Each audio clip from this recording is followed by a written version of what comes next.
After your baby's born, they're going to ask you whether or not you plan to breastfeed or formula feed your baby.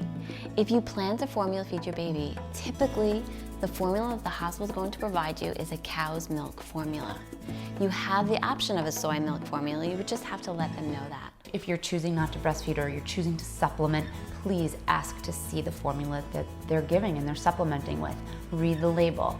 And if it's something you don't feel comfortable with, ask a family member, your husband, to go out and get the formula that you do feel comfortable with. You know, whether it be the organic or just the one that has the ingredients with a little bit more integrity. Be informed. After breastfeeding, selecting organic formula is really the best choice for your baby. Organic formulas should come from cows that have not been given antibiotics or hormones. Organic formula does come milk-based and it does come soy-based. We were able to find a soy-based organic infant formula, and it's agreed with her beautifully. An organic formula uses products with more integrity. The products don't have pesticides and don't have the chemicals in it. If you're formula feeding your baby and he or she is fussy, after they eat, they're pulling up their legs, they just seem generally uncomfortable, they may be showing signs that the formula that you're giving them is not agreeing with them. There are many different ingredients in the formulas, and you may want to speak with your pediatrician about changing the formula that your baby's currently taking. Labels are tricky. When you are reading labels, you don't want to rely on what the front of the label says. You have to turn the product over and look at the ingredients. The first 3 ingredients are the core ingredients of what that product is made of.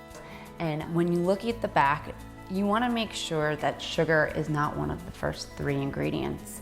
And a lot of the formulas out there have sugar as the second and third ingredient. And having that extra added sugar, it's non-useful for the body and it causes weight gain at an earlier age, and it just doesn't digest as well with the system.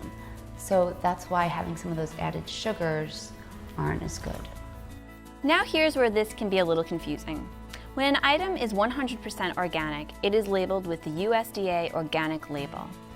But if the item is 95 to 99% organic, it has the same USDA organic label.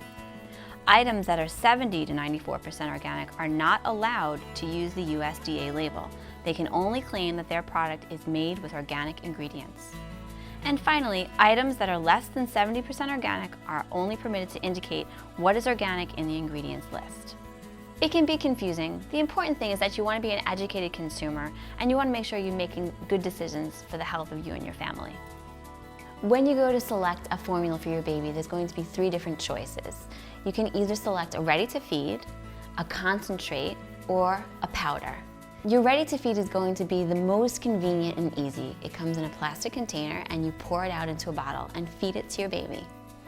It also happens to be the most expensive and it produces the most waste, which is bad for the planet. The least expensive choice and the best choice for the planet is going to be the powder, which comes, generally speaking, in a can.